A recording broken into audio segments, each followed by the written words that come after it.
PLX 145/2023 on the organization of the activity to prevent the separation of the child from the family must be rejected in its entirety.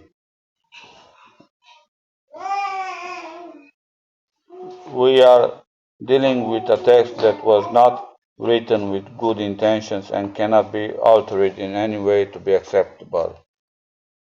It is an extremely cunning bill from one end to the other, where there is no question of human error or ineptitude. Instead of contradicting each other for no reason about this project, the best option is to reject it in its entirety and demand answers from Minister Firia, the author of this toxic project.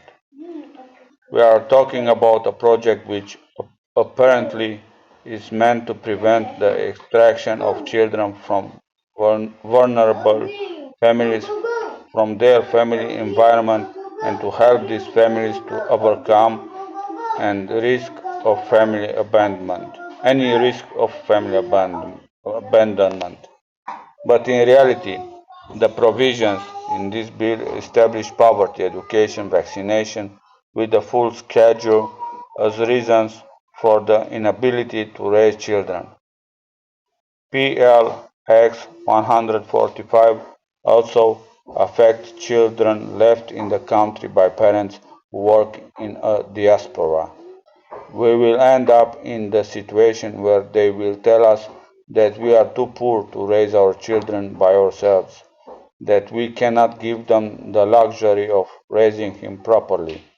This, the rich of the country, those who enjoy big houses, luxury and opulence, they will tell us how to it is good to raise our children. If not, you will be monitored quarterly or semi-annually and put on an intervention plan which they call the service plan. It is obvious that the first targets are poor people, then disabled people and unvaccinated children, not limited to these categories. This project opens the Pandora's box of abuses. After reading this bill, you feel horrified that the quarterly or semi-annual monitoring and intervention plan is being applied to families who fall into at least once at least one category decided subjectively by the dark minds of those who propose such a horrible text. If you become unemployed, if you suffer an accident at work, or if you are disabled, you will be checked, visited at home, and the work plan will be drawn up for you, and you will participate in remedial activities. Also, even if you have two properly raised children but live in a studio apartment, you will be monitored by those in charge of preventing separation. You are doing well financially. You have three kids, but you are living in a two-bedroom apartment.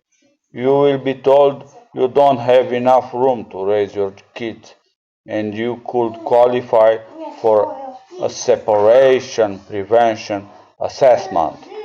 And the assistant assigned to you comes quarterly to assess your situation. But what happens at the end of the 12 months of monitoring? What happens if you don't follow the full vaccination schedule for your children? You don't have two rooms in your apartment anymore. You don't find a job after a year of unemployment. You don't recover from a work accident. You give birth to another child. We are dealing with a real Trojan, Trojan horse project before us. We are not allowed to leave such a Trojan horse inside our fortress. How would those in charge of the Ministry of Family of the Romanian government feel if someone came and took their children? It's a scenario they certainly don't want to think about. Everything is treacherous about this bill, and those who are not aware of this have a major problem. They are be causing suffering to the entire society. To understand treachery, we must listen to our intuition and make rational and judicious decisions. It is important to support each other and pay attention when someone warns us that something is wrong.